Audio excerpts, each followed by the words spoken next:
क्यों सहित फूल तोड़ने आई। इधर से राम और लक्ष्मण भी पहुंचे विश्वामित्र जी के आदेश से। फूल तोड़ते तोड़ते मां जानकी की एक सखी जो है, सखी की दृष्टि राम और लक्ष्मण के ऊपर पड़ी। दौड़ करके गई मां जानकी के पास। अरे, दो बड़े ही सुंदर राजकुमार फूल तोड़ रहे हैं, आओ चल करके देखें।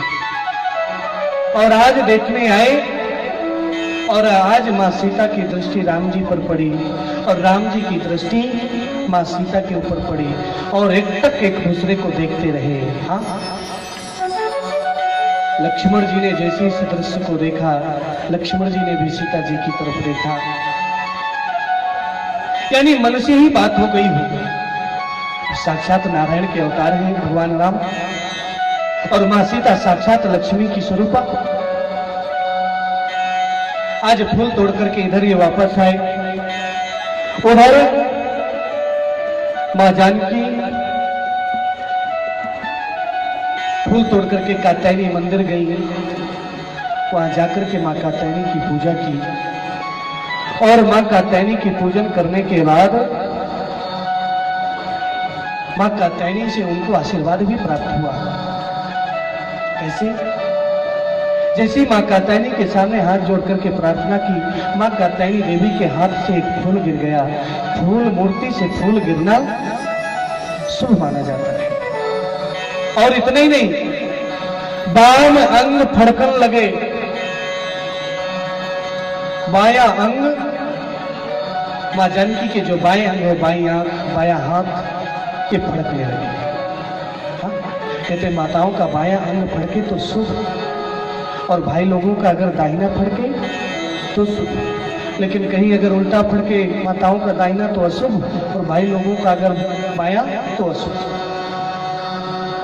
लेकिन अगर ज्यादा फड़के तो डॉक्टर के पास है। शुभ और अशुभ को मत इंतजार मत कीजिए, नहीं ज्यादा अशुभ ना हो जाए। है? अब तो कहते हैं मां जानकी वापस गई। इधर भगवान राम और लक्ष्मण विश्वामित्र जी को प्रणाम किए। विश्वामित्र जी ने आशीर्वाद दे दिया, सुफल मनोरथ हो तुम्हारे।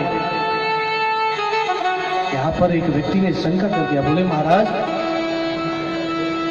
मनोरथ तो राम जी के अंदर है। राम जी ने मां सीता को देखा तो विश्वामित्र जी को, राम जी को आशीर्वाद देना चाहिए कि तुम्हारा मनोरथ सफल हो जाए। यानी मां सीता की तरफ देखा, विचार आया कि मैं ही धनुष को उठा पाऊं। लेकिन लक्ष्मण जी को भी बोले हाँ। मां सीता जी के साथ कहते उर्मिला भी आई थी। राम जी कहते हैं मां सीता की तरफ देखे और लक्ष्मण जी उर्मिला जी की तरफ देख करके आ गए। और संत से कोई बात छिपती नहीं। विश्वामित्र जी समझ गए और आशीर्वाद भी दे दिया दोनों को। अब तो कहते हैं धीरे धीरे सब राजा जो है उस दरबार में आए। राम और लक्ष्मण भी पहुंचे विश्वामित्र जी के साथ, सभी बैठ गए। थोड़ा सा जल्दी लेंगे हम, क्योंकि रामचरित्र बहुत छोटा सा है, लेकिन यह भी विचार नहीं करता कि कोई कथा छूट जाए। सब राजाओं ने प्रयास किया लेकिन किसी से धनुष नहीं उठा। अंत में कहते हैं जनक जी महाराज को तो क्रोध तक आ गया कि वीर विहीन मही मैं जानी। इस पृथ्वी को मैं खाली वीरों से हीन समझ लिया है। लक्ष्मण जी को क्रोध आया कि रघुवंशी रहते हुए आप ऐसा शब्द नहीं बोल सकते। और आज विश्वामित्र जी ने राम जी की तरफ इशारा किया, उठो राम भंजम भव चापा, मेट हुतात जनक परिताप। इस बाण को उठाओ, भंजन करो। और आज राम जी कहते हैं उस धनुष के पास पहुंचे। आज जितने वहां पर है ना, सब जो है राम जी की तरफ देख रहे हैं। कब राम जी ने धनुष उठाया, कब डोरी चढ़ाई, किसी ने नहीं देखा। और जैसे राम जी ने धनुष उठा करके डोरी चढ़ाई, एक तेजी से धड़ाम की आवाज हुई। कहते हैं कांपने लगे। हाथी चारों तरफ, चारों दिशाओं में हाथियों की चिल्लाहट होने लगी, भयंकर आवाज होने लगी, बादल गरजने लगे, सारे देवताओं ने फूलों की वर्षा की, लेकिन किसी ने इस दृश्य को देख नहीं पाया। आज जैसे ही धनुष टूटा, मां जानकी अपने हाथ में जयमाल लेकर के वहां पहुंची, और आज मां जानकी जो है जयमाल राम जी के गले में डालेंगी, राम जी जानकी जी के गले में डालेंगे। हाँ? लेकिन एक वहां पर समस्या आ गई। क्या? राम जी थोड़ा सा हाइट में ऊंचे हैं और जानकी जी छोटी हैं, और इतना ही नहीं, राम जी हाइट में तो ऊंचे हैं, ठीक है, ऊपर से 1.5 फुट का मुकुट लगा है, अब तो और हाइट हो गई, और जानकी जी छोटी सी माला लेकर के जाती है, लेकिन माला तो जा ही नहीं। अब तो कहते हैं विचार करने लगी, क्या करूं? जो माता जानकी जी के साथ जो सहेली थी ना, उन्होंने राम जी से कहा कि थोड़ा झुक जाओ। अब तो राम जी ने कहा हम रघुवंशी हैं, हा? किसी के दरवाजे में झुकना हम नहीं जानते, हम झुकाना जानते, हम झुक नहीं सकते। सखियों ने विचार किया क्या करें। एक सैनिक के पास गई, अरे थोड़ा राम जी से कह दो ना, राजकुमार से थोड़ा झुक जाए। सैनिक ने कहा नहीं, अरे वो राजा जनक जी के दामाद होने वाले हैं, हम कैसे बोल दें कि झुक जाए। राजा जनक जी के पास गए, जनक जी ने कहा मैं किसी को दूसरे को कैसे बोल दूं कि मेरे दरवाजे में तुम झुक जाओ। बोले एक काम करते हैं, विश्वामित्र जी के पास आ जाते हैं। और आज सखियां विश्वामित्र जी के पास गई। विश्वामित्र जी ने जैसे ही कहा कि थोड़ा सा बोल दीजिए ना, अपने चेले को झुक जाए। विश्वामित्र जी ने कहा धनुष तोड़वाना था, हमने तोड़वा दिया, अब आगे आपकी क्या रीत रिवाज है वो हमें मालूम नहीं, क्योंकि हमने शादी तो किया नहीं। वापस अब तो सभी सखियां चिंतित हो गई, क्या करें। जनक जी महाराज के पास पहुंचे, अरे थोड़ा अपने भैया से कह दो ना कि झुक जाएगा। लक्ष्मण जी ने कहा यहाँ बहुत बड़ा मर्यादाएं हैं, एक छोटा भाई बड़े भाई से नहीं कह सकता कि तुम झुक जाओ, ये मर्यादाओं का चरित्र है। लक्ष्मण जी ने कहा मैं बिल्कुल नहीं बोल सकता कि झुक जाओ। आज सखियों ने कहा, एक ऐसा शब्द कहा कि लक्ष्मण जी तुरंत मान गए। क्या? सखियों ने कहा अगर तुमने हमारा काम बनाया, अगर तुमने राम जी को झुकने के लिए राजी कर दिया, तो समझ लो कि हम आपका काम बना देंगे। क्या? हमें मालूम है तुम उर्मिला को देख के आए थे। हाँ, अगर तुमने राम जी को झुका दिया तो हम उर्मिला जी से तुम्हारी शादी करा देंगे। हाँ? अब तो जनक जी थोड़ा सोचने में मजबूर हो गए, और आज लक्ष्मण जी कहते साष्टांग राम जी के चरणों पर लेट गए। और क्या हुआ? जैसे ही साष्टांग लेट गए, अचानक राम जी ने सोचा अरे ये अचानक मेरे पैरों में क्यों लेट गया। तुरंत झुक करके जो है लक्ष्मण जी को उठाया, और जैसे ही झुक करके लक्ष्मण जी को उठाया, मां सीता जी ने तुरंत जयमाल डाल दिया। और जैसे ही जयमाल डाला, राम जी ने पूछा लक्ष्मण जी से, अरे तुम पैरों पर क्यों लेट गए, क्या बात? बोले महाराज जो बात होनी थी वो हो गई। जयमाल डलवाना था, आपको झुकाना था, झुकने बोला भी नहीं कि झुक जाओ, और झुक भी गए। इस तरह से कहते हैं भगवान राम और मां सीता का जयमाल हुआ। इसके बाद सुंदर तैयारियां हुई विवाह की। बीच में कहते हैं परशुराम जी भी आते हैं, बहुत क्रोध करते हैं। उनके क्रोध को शांत किया सब लोगों ने मिलकर, और आज दशरथ जी महाराज को चिट्ठी लिखी गई कि आप बारात लेकर के आइए और आपके राम जी के साथ हमारी पुत्री जानकी का विवाह होने जा रहा है। 2 लाइन में चिट्ठी में क्या लिखा गया है उसको पढ़ेंगे हम तो पाती लेके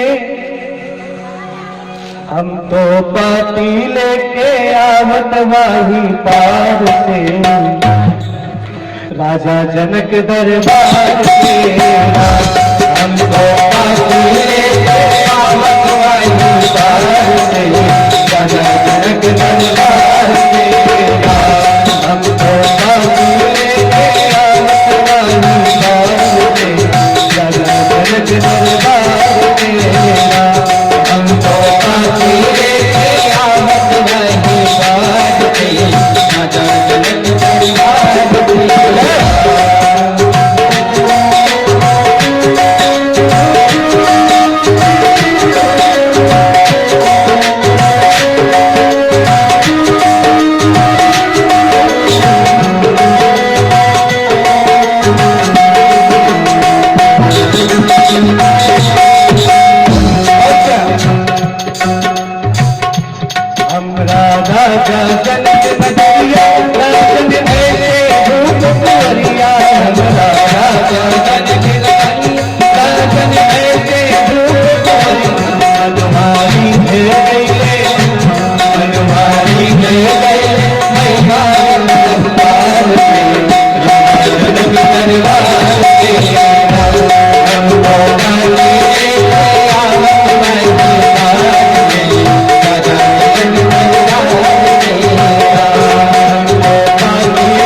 जनक की दिया जिनकर नाम राम सिया, इनकर शादी हुई है कौशल राजकुमार से, राजा जनक दरबार से। अब तो कहते हैं दशरथ जी महाराज इतने प्रसन्न हुए, पूरी अयोध्या सजी, हर व्यक्ति सजा और सब बारात के लिए चल पड़े। सुंदर बारात आई, थोड़ा सा बारात को जल्दी विदा करके किसी जन्म में पहुंचना है। राम जी के साथ मां जानकी का विवाह होना था। 2 राजकुमार और लेकर के आ गए, दशरथ जी, भरत और शत्रुघ्न। ऐसा संयोग हुआ कि राजा जनक की 2 पुत्री हैं, मां जानकी और उर्मिला। राजा जनक के जो छोटे भाई हैं उनकी दो पुत्रियां हैं, मांडवी और सुकीर्ति। चारों बेटियों का विवाह चारों पुत्रों के साथ संपन्न हुआ। आज दशरथ जी महाराज इतना प्रसन्न हुए, बताइए। जिनको हाँ बड़े समय के बाद चार पुत्रों का जन्म हुआ, एक साथ चार आए, और आज ऐसा समय आया कि एक साथ चार बहुएं भी आ रही हैं। चारों बहुओं को लेकर के आए। और जब ते राम ब्याही घर आए, नित नव मंगल मोद बधाए। जब से भगवान राम ब्याह करके घर आए तब से रोज उत्सव मनाए जा रहे हैं। लेकिन एक बात और बताओ, जिस घर में ज्यादा उत्सव जब मनाए जाते हैं और ज्यादा दिन तक चलते हैं तो किसी न किसी की नजर लग जाती है, और वहां पर भी नजर लग गई। और नजर ऐसी लगी कि दशरथ जी महाराज ने विचार किया कि मैं राम को राजगद्दी दूं, लेकिन उसी समय मां कैकेयी ने मंथरा के कहने से, मंथरा के मंथन करने से मां कैकेयी ने ऐसे वरदान मांगे जो पूरी अयोध्या को शोक में डुबा दिया, दुख में डुबा दिया। पहला वरदान मांगा भरत के लिए राजगद्दी, कोई बात नहीं। लेकिन जब दूसरा वरदान मांगा तो दशरथ जी महाराज धड़ाम से जमीन पर गिर पड़े। अरे तुम भरत को राजगद्दी दो, मुझे इसमें कोई आपत्ति नहीं, लेकिन तुम राम को वनवास दो, इसमें मुझे आपत्ति है। मैं ये वरदान नहीं दे सकता। आज राम जी को मालूम हुआ, राम जी तैयार हुए जंगल के लिए। मां सीता को मालूम हुआ, मां सीता ने कहा ये धर्म है, ये पत्नी का धर्म है। पति अगर कष्ट में हो तो पत्नी को उसका साथ देना चाहिए दुख के समय में।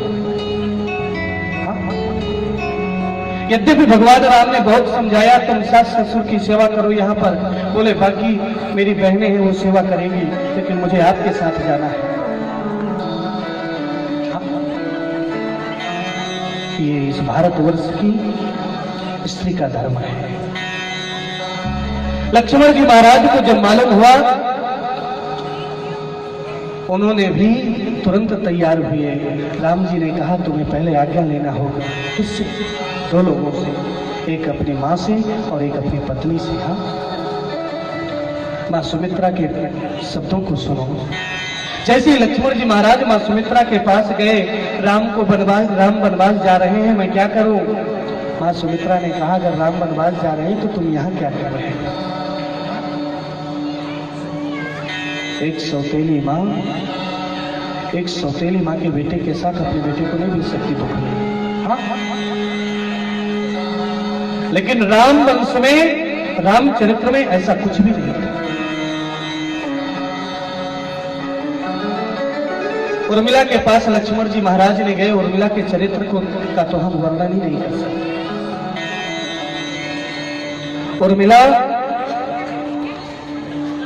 लक्ष्मण जी उर्मिला से एक ही शब्द बोले। उर्मिला तो इतनी बड़ी तपस्या की कि अपने आंखों से एक बूंद आंसू भी नहीं गिरा सकी। लक्ष्मण जी ने कहा मुझे मालूम है कि तुम ना नहीं करोगी, हाँ करोगी, लेकिन अगर मेरे जाते समय अगर तुम्हारी आंखों से एक बूंद भी आंसू गिरा तो ये मैं समझूंगा कि निश्चय ही तुम्हारी इच्छा नहीं थी। मां उर्मिला से जब ये शब्द बोल रहे थे, मां उर्मिला के हाथ में दीपक था। मां उर्मिला वैसी खड़ी की खड़ी रह गई और कहते उस दीपक को लेकर के 14 साल तक खड़ी रही। गंभीर मुद्रा में ना तो एक बूंद आंखों से आंसू गिरा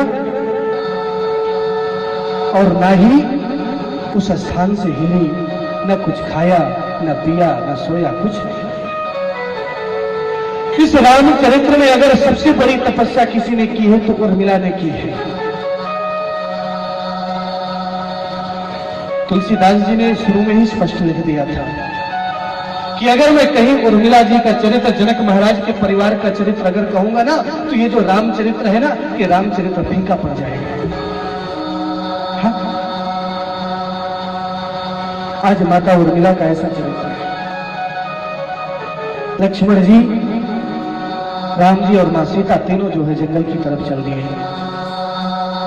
आज जैसे तीनों जंगल की तरफ जा रहे हैं, पूरी अयोध्या उनके सामने पूरे रास्ते पर लेट गई। अगर राम इस अयोध्या से जाएंगे तो पूरी अयोध्या भी राम के साथ जाएगी। जहां राम वही अयोध्या। अब तो कहते हैं राम जी पूरे अयोध्या वासियों को समझा रहे हैं, लेकिन अयोध्या वासियों ने कहा महाराज ये वरदान हमें बिल्कुल मंजूर नहीं है।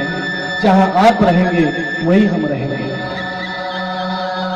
बहुत समझाने का प्रयास किया। इधर दशरथ जी महाराज हाथ विलाप कर रहे हैं, भयंकर रो रहे हैं, राम राम राम का उच्चारण कर रहे हैं। सुमंत्र को भेजा, जाकर के रोको, अरे कम से कम सीता को रोको, वो इतने, अरे वो किसी की पुत्री है, उसको घनघोर जंगल में जाएगी, अरे वहां बहुत कष्ट मिलेगा। लेकिन माता पिता दोनों की आज्ञा है, जंगल जाइए। ये रामचरित्र है। आज के बेटे को अगर पिता कोई बोल दे ना, यहां से मार्केट तो जाएगा नहीं, जंगल जाने की बात है। हाँ? इच्छा नहीं है तुरंत मना कर देंगे। किसी भी प्रकार से जब राम जी अयोध्या को नहीं समझा पाए, तो पूरे अयोध्या वासी राम जी के साथ जाने लगे। जैसे सरयू नदी के किनारे पहुंचे, एक रात वहीं पर विश्राम किया। जब पूरी अर्धरात्रि पर अयोध्या वासी सभी सो गए, तो राम जी ने अर्धरात्रि पर सुमंत्र को जगाया। लक्ष्मण और मां सीता के साथ जो है रथ में बैठ करके आगे बढ़ गए। अयोध्या वासी सोते रहे। जैसे सुबह नींद खुली तो ना राम ना लक्ष्मण ना सीता। अयोध्या वासी रोते बिलखते वापस आए। भरत जी इधर, राम जी जंगल गए। निषाद राजगुरु से भेंट हुई। उसके बाद आगे बढ़े। सुमंत्र को कहते हैं समझा करके वापस भेज दिया। सुमंत्र ने कहा मैं वापस नहीं जाऊंगा, मुझे दशरथ जी ने कहा है कि तुम्हारा कार्य है, जीवन में ऐसा कोई कार्य नहीं जो तुमने ना किया हो। अंतिम कार्य में तुम्हें सौंप रहा हूं इस जीवन का। राम सीता और लक्ष्मण को वापस लेकर के तुम्हें आना है। आज सुमंत्र जी महाराज बोले अगर मैं अपने राजा का ये कार्य नहीं पूरा कर सका तो मैं अपने मुख जो है उस राजा को नहीं दिखा पाऊंगा। निषाद राजगुरु ने सुमंत्र जी को समझाया। सुमंत्र जी किसी प्रकार से वापस आए और जैसे ही दशरथ जी महाराज के कक्ष में गए, सुमंत्र जी के आंखों से आंसू बह निकल पड़े। दशरथ जी ने कहा राम आए कि नहीं। सुमंत्र के मुख से कुछ आवाज नहीं निकल रहे। दशरथ जी ने कहा तुम ये बताओ राम आए कि नहीं। सुमंत्र जी ने कहा मैं ये तुम आपका अंतिम कार्य नहीं कर सका। और जैसे ही ये शब्द सुमंत्र जी ने निकाला, आज दशरथ जी महाराज ने राम राम कही, राम कही, राम राम कही, राम कर्म पर हरि रघुवर विरह, राम गय सुरधाम। 6 बार राम राम का उच्चारण किया और 6वीं बार दशरथ जी महाराज ने अपने प्राणों को छोड़ा। जैसे दशरथ जी महाराज का प्राणांत हुआ, भरत जी महाराज को चिट्ठी लिखी गई। भरत जी महाराज ननिहाल में हैं। वहां से वापस भरत जी को बुलाया गया। आज भरत जी महाराज पूरे नगरवासियों को दुखी देख रहे हैं। कोई भी भरत जी से बात नहीं करना चाहता। क्यों? इसी की मां ने जो है हमारे राम को हमसे अलग किया है। भरत जी महाराज दौड़ करके सबसे पूछ रहे, लेकिन जब कोई जवाब नहीं दे रहा, भरत जी महाराज दौड़ करके मां कैकेयी के पास पहुंचे। मां कैकेयी से कहा कि सब कुछ ठीक है ना। माँ कैकेयी ने कहा, बेटा अच्छा हुआ तुम आ गए, सब कुछ ठीक है, बस थोड़ा सा एक कमी हो गई। बोले क्या? बोले कार्य तो सब ठीक हो गया, पर तेरे पिता नहीं रहे। जैसे भरत जी ने सुना कि तेरे पिता नहीं रहे, आज भरत जी महाराज पृथ्वी पर गिर पड़े। राम कहाँ है, लक्ष्मण कहाँ है? बोले वही तो करने के लिए ये सब हुआ। राम को मैंने 14 वर्ष का वनवास भेज दिया है और तुम्हें राज्य का सिंहासन दे दिया है। ऐसा जैसे ही शब्द कहा, आज भरत जी महाराज ने कहा कि तो निश्चय ही मां नहीं है। हाँ। कोई भी मां अपने बेटे को जंगल में भेज सकती, कोई भी मां अपने बेटे को अलग नहीं कर सकती। अरे तो मां नहीं तो सरपड़ी है। जिस प्रकार से सरपड़ी अपने बच्चे को खा लेती है, तू वही कार्य कर रही है। अरे तुझे क्या लगता है राम वन को चले जाएंगे तो भरत सुखी रहेगा? अरे मेरा मन, मेरी आत्मा, सब कुछ राम है।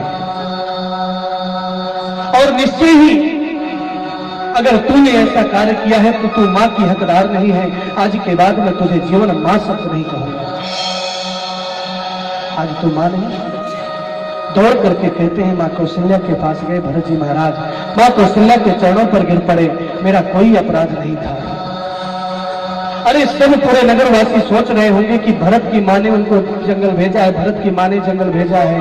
अगर मेरा एक भी दोष हो तो जो पाप ब्रह्म हत्या में लगता है, जो पाप गो हत्या में लगता है, वो पाप मुझे लगे।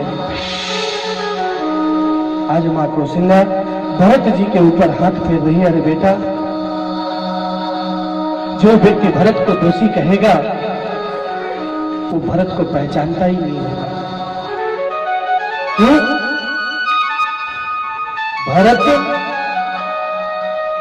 चाहे इस दुनिया की पूरी संपत्ति भरत को दे दी जाए, अगर भरत से राम को अलग किया जाएगा तो वो पूरी संपत्ति छोड़ देगा, लेकिन राम से अलग नहीं होगा।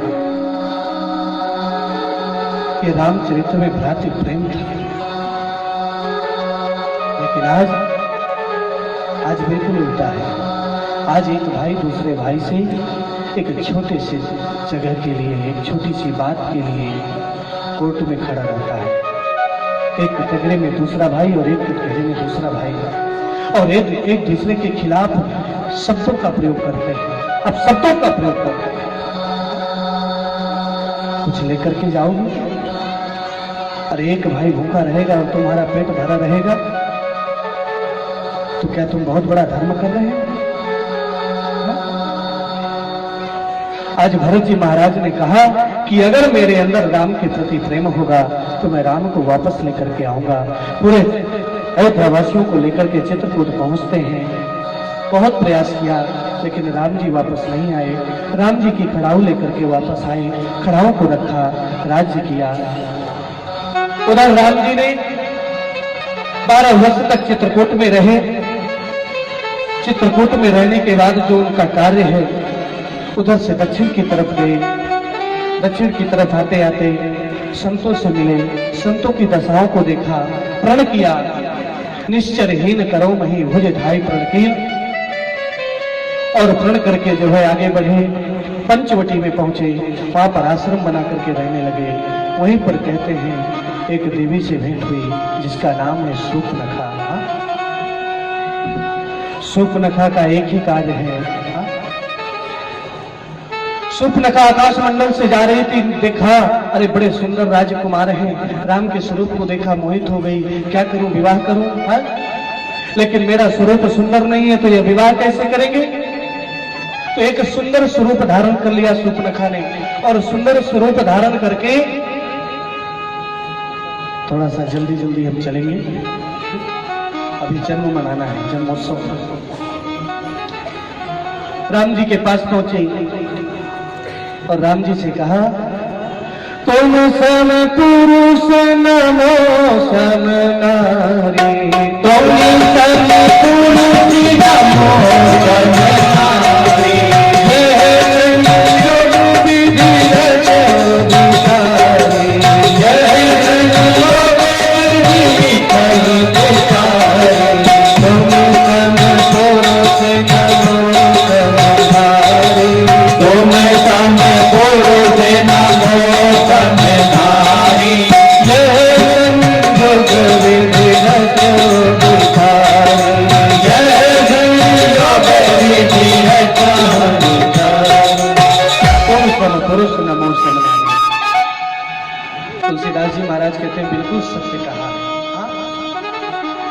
भगवान राम जैसा सुंदर पुरुष नहीं है और सुपनखा जैसी कुरूप स्त्री नहीं है इस संसार में।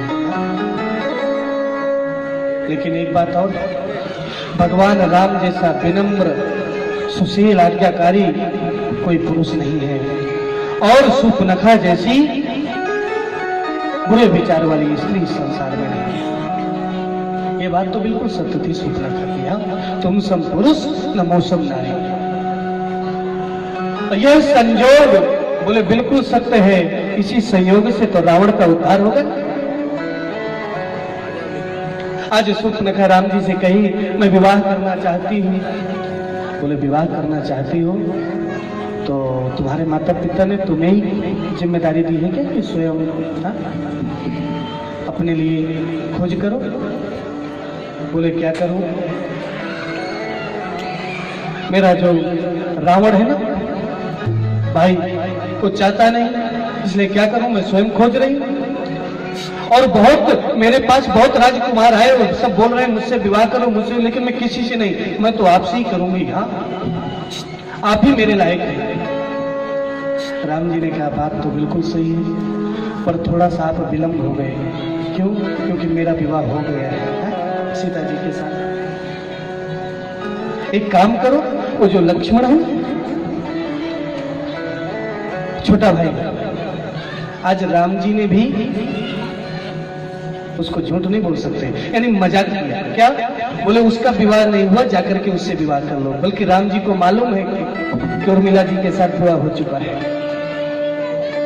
अब जैसे ही सुपनखा पहुंची तो वहां पर दूसरे शब्दों का प्रयोग किया। वो जो तुम्हारा बड़ा भाई है ना, काला काला सांवला सा, वो कहता है मुझसे विवाह करो, लेकिन मुझे तो गोरे से करना है। लक्ष्मण जी तो समझ गए। एक काम करो, मैं बिल्कुल तैयार हूं, लेकिन एक काम और रहेगा तुम्हारा। क्या? बोले मैं जंगल आया हूं, उनकी सेवा करता हूं, पूरे यहाँ का कार्यभार सब, यहाँ की साफ सफाई सब पूरी सेवा करता हूं।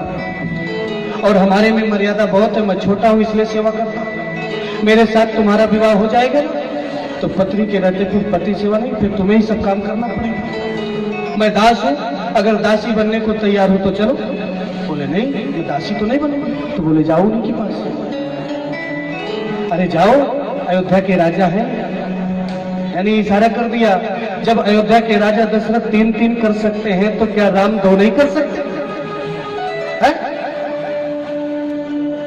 अब तो सुपनखा आई, बोले आप तो अयोध्या के राजा हैं, आपके पिता कौशल्या कैकेयी सुमित्रा 3 है, हम 2 बहनें बनकर के रहेंगे ना।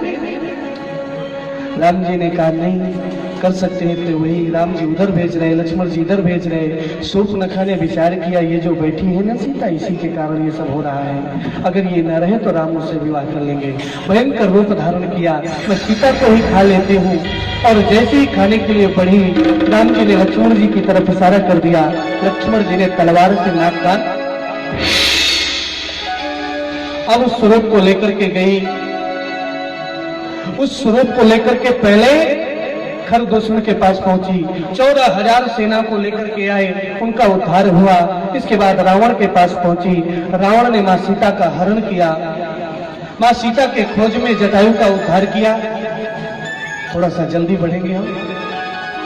जटायु का उद्धार करके सबरी के आश्रम और पंपासुर हनुमान जी महाराज से भेंट हुई। और आज हनुमान जी महाराज के द्वारा सुग्रीव महाराज से मित्रता हुई और मां सीता की खोज में जो है सब जो है चल दिए। अब तो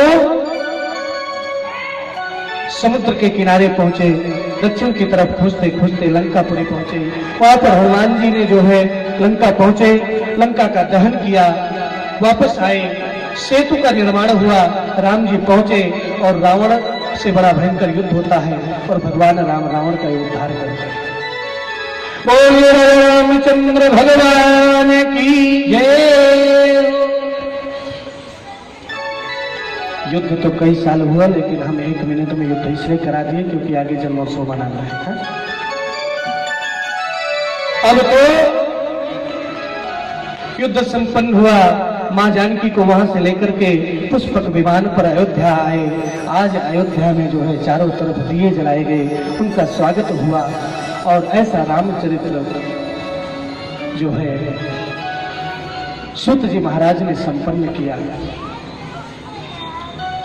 आज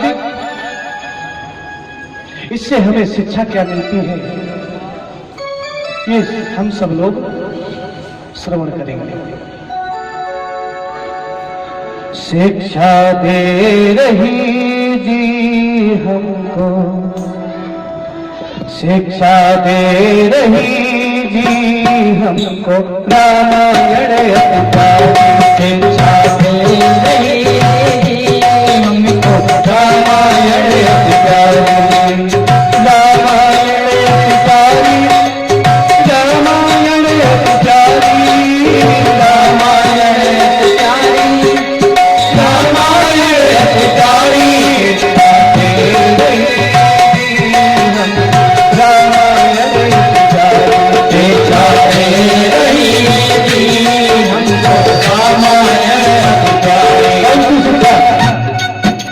यानी जिस प्रकार से दशरथ जी महाराज ने 3 विवाह किए और मां कैकेयी के द्वारा अंत में उनकी मृत्यु हुई, तो यानी गृहस्थ आश्रम में एक ही विवाह करो, ये शिक्षा।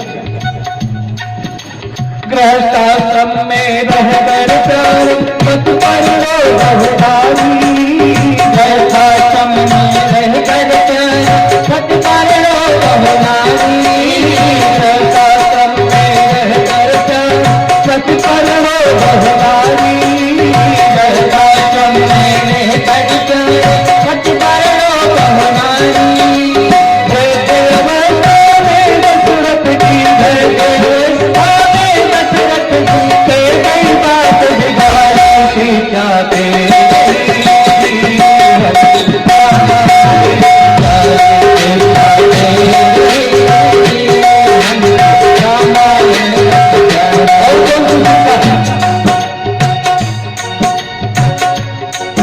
पिता की आज्ञा को मान करके राम जी जंगल चले गए 14 साल के लिए।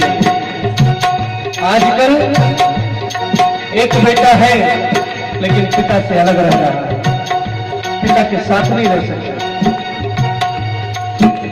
राज छोड़ बन गए राम राज छोड़ बन गए राम पितिया क्या सिरधारी, राज छोड़ बन गए राम पितिया क्या सिरधारी, राज छोड़ बन गए राम पितिया क्या सिरधारी। अब तो पिता के दोषी उखाड़ने, अब तो पिता के दोषी उखाड़ने की करते तैयारी।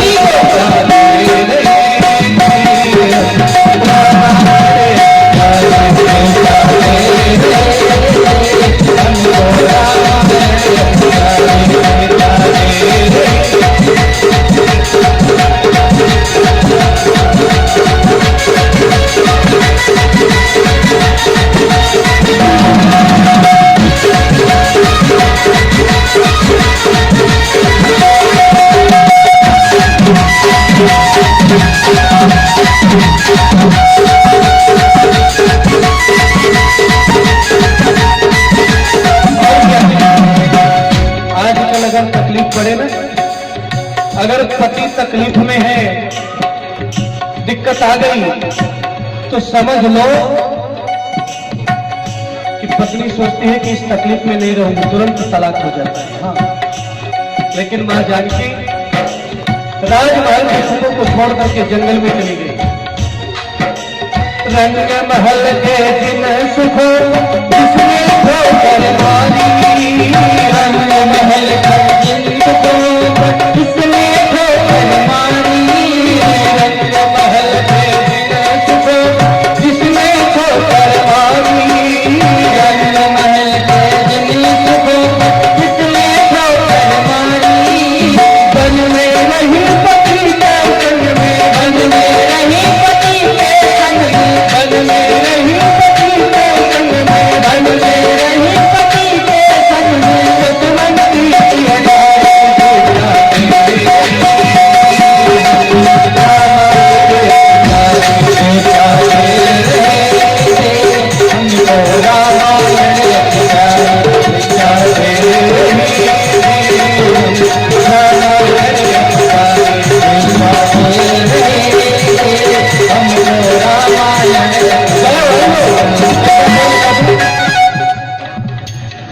भजन चालू रहेगा, संगीत वाले भजन करते रहेंगे।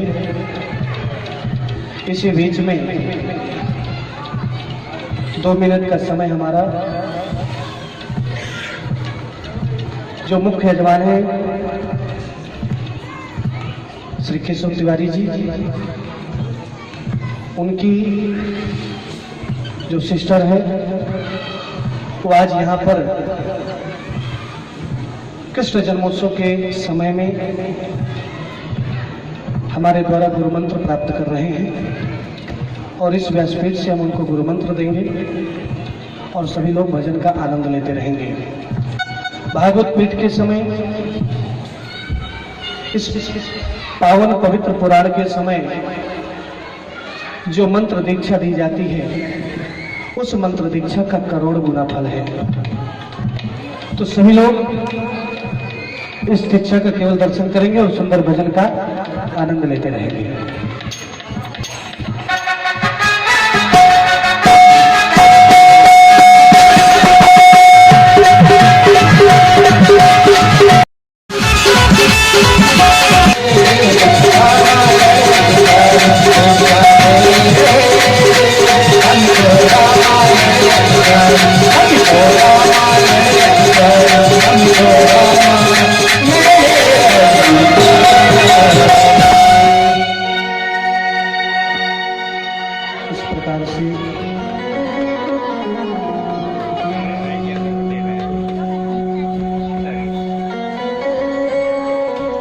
इस प्रकार से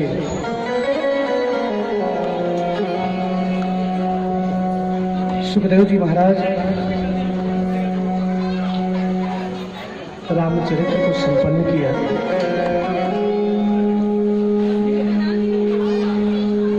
गुरु बिनु भवनिधि तरे न कोई, जो बिरंच शंकर सम। हम प्रश्न करेंगे कि आखिर हमें जीवन में गुरु बनाने की क्यों आवश्यकता है? हम जीवन में गुरु क्यों बनाते हैं, क्यों मंत्र ग्रहण करते हैं?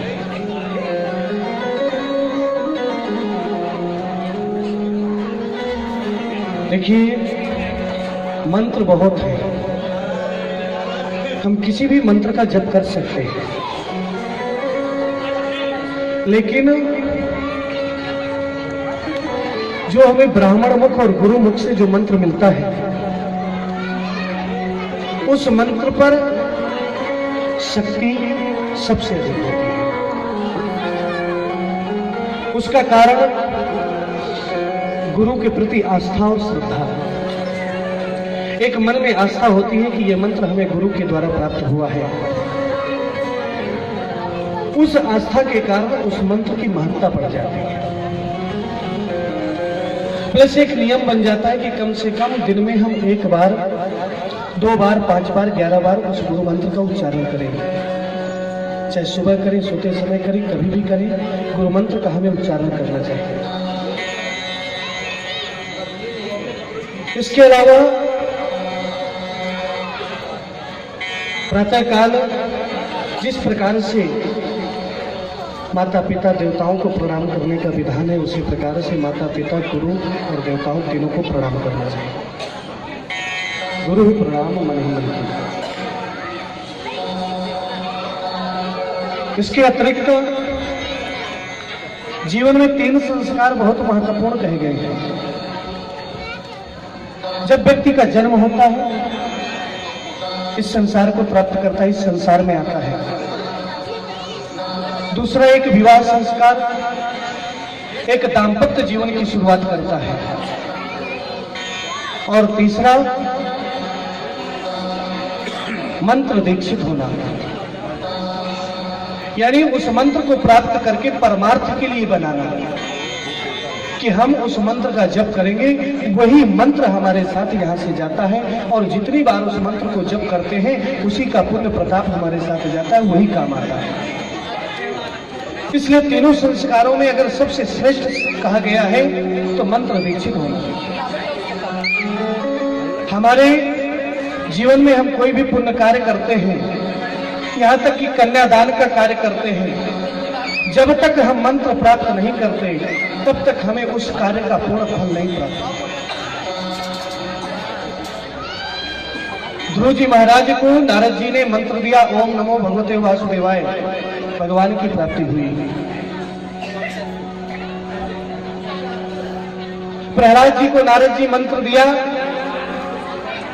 नारायण नारायण, उससे भगवान की प्राप्ति हुई। तो यानी भगवान की प्राप्ति स्वयं की क्रिया के द्वारा होती है। केवल मंत्र की प्राप्ति, मंत्र के प्रति श्रद्धा और गुरु के प्रति श्रद्धा रखना बहुत जरूरी है। तो बहुत ही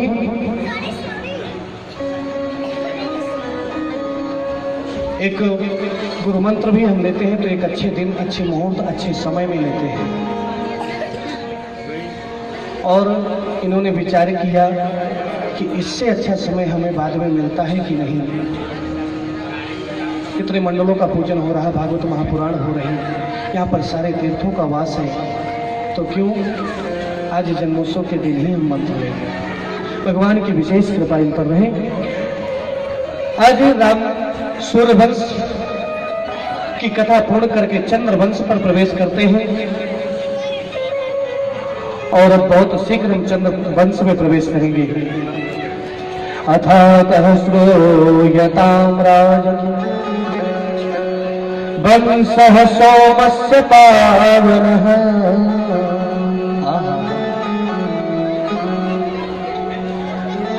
कहते हैं इस चंद्रवंश में नारायण से ब्रह्मा, ब्रह्मा से अत्रि, अत्रि से चंद्रमा, चंद्रमा से बुध, बुध से पुरुरवा, और इन्हीं के वंश में गाध,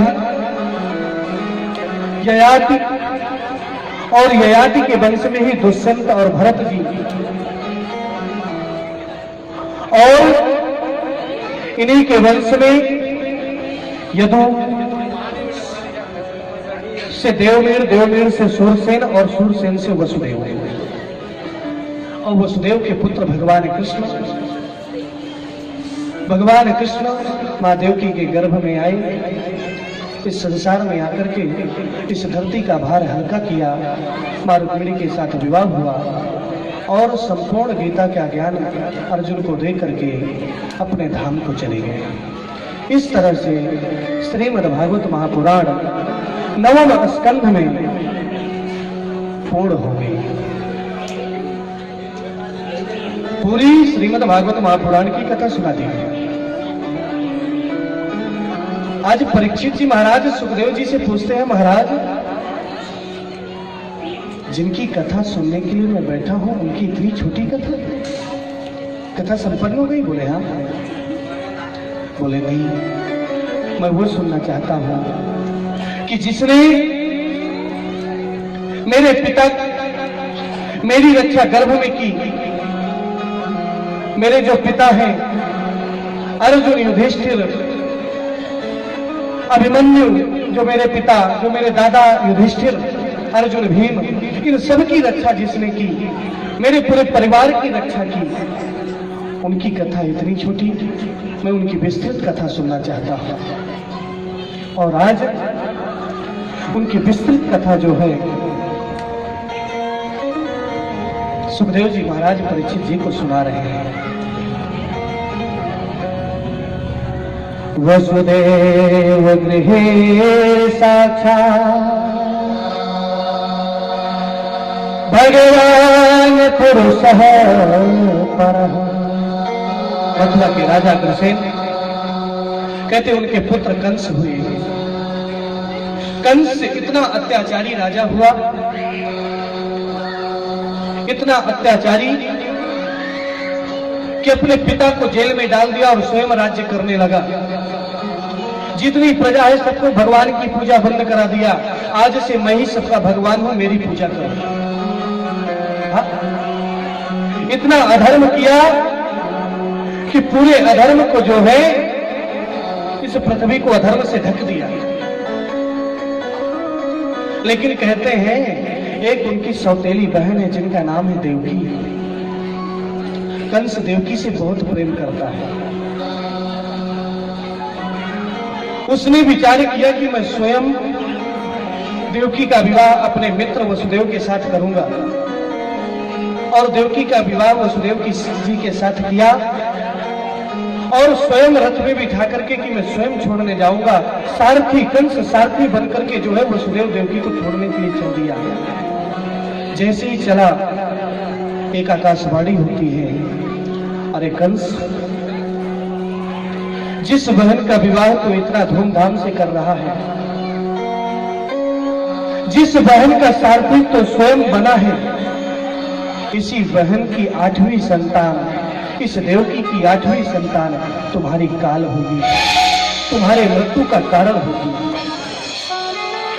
जैसे ये आकाशवाणी सुनी, कंस ने रथ को रोक दिया।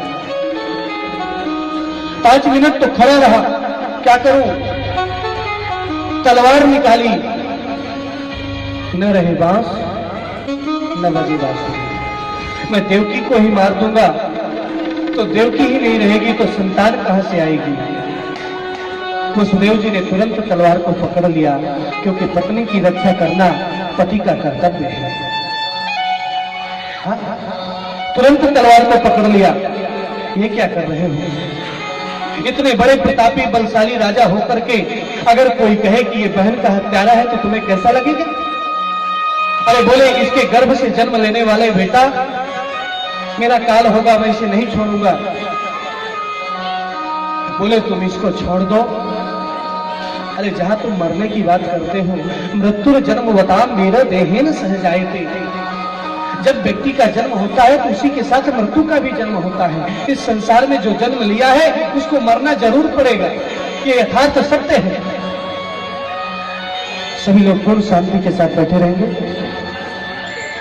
केवल 5 मिनट की कथा है। इसके बाद तो क्या करूं मैं, इसको न मारूं तो क्या करूं? बोले मैं वचन लेता हूं, इसके गर्भ से जो भी संतान होगी मैं स्वयं आकर के तुम्हारे पास वो संतान दे करके जाऊंगा, तुम उसको मार देना। और आज कहते हैं वसुदेव और देवकी को दोनों को कारागार में डाल दिया।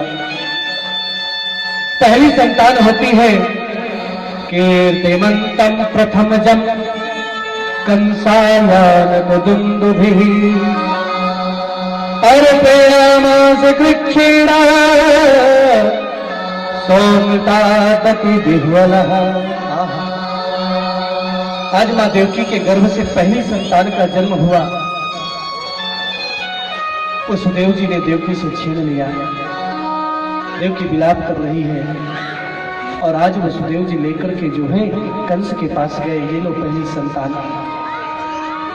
कंस ने जब उस बेटे को देखा, नाम था उसका कीर्तिमान, विचार किया मुझे तो 8वीं संतान से डर है, मैं इसको क्यों मारूं, वापस कर दिया। जैसे ही वापस किया तो नारद जी ने विचार किया कि अगर ये मारेगा नहीं तो इसका पाप का घड़ा भरेगा नहीं, और पाप का घड़ा भरेगा नहीं तो इसका उद्धार नहीं होगा। नारद जी पहुंच गए कंस के पास। बोले आपने मार दिया? बोले नहीं मारा। क्यों? बोले मुझे 8वीं संतान से डर है, 8वीं संतान को मार दूंगा। बोले आप बहुत बड़ी गलती कर रहे हैं। हाँ? और एक 8 पंखुड़ी वाला अष्ट कमल का फूल कंस को दिखाया नारद जी ने। बोले ये बताओ, अगर इसको तुम 1 से गिनोगे तो 1 2 3 4 5 6 8 यहाँ पर आता है, लेकिन अगर तुमने यहां से गिना तो 8 यहां पर आ जाएगा, और यहां से गिना तो 8 यहां पर आ जाएगा। शायद ये कोई गिनती का ठिकाना नहीं, शायद पीछे से गिनती कर रहे हो, 8वीं संतान यही हो। कंस ने थोड़ी देर विचार किया और फिर से उस बच्चे को बुलाया और उस बच्चे को पकड़ करके पत्थर पर पटक करके उसकी हत्या कर। बताइए उस मां को कितनी तकलीफ हुई होगी, उस मां को कितनी पीड़ा हुई होगी जिसके बच्चे को जन्म लिया और मार दिया गया। दूसरा बेटा जन्म लिया, दूसरे को मार दिया, तीसरा जन्म लिया, तीसरे को मार दिया, चौथा लिया, चौथे को मार दिया, ऐसे करके 6 पुत्रों को मार दिया। आज देवकी तो सोच रही है कि मैं इस संसार में नहीं होती तो अच्छा। अरे मेरे कारण 6 जीव मर गए। 7वां गर्भ आया बलराम जी के रूप में। कहते हैं उनको गर्भ से ही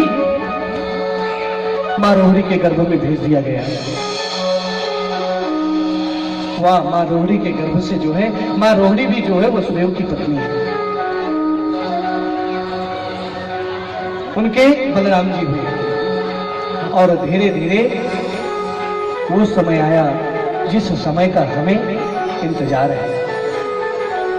8वां गर्भ मां देवकी के अंदर आया और जैसे ही 8वां गर्भ आया वो तो साक्षात परब्रह्म नारायण है।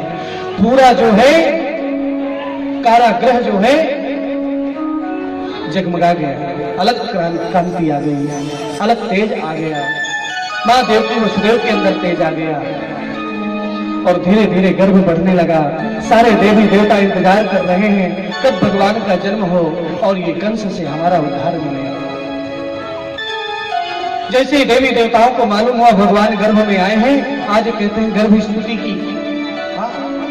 क्यों गर्भ स्तुति? इसलिए की कि हे प्रभु आपने वचन दिया है जरूर जन्म लेना है।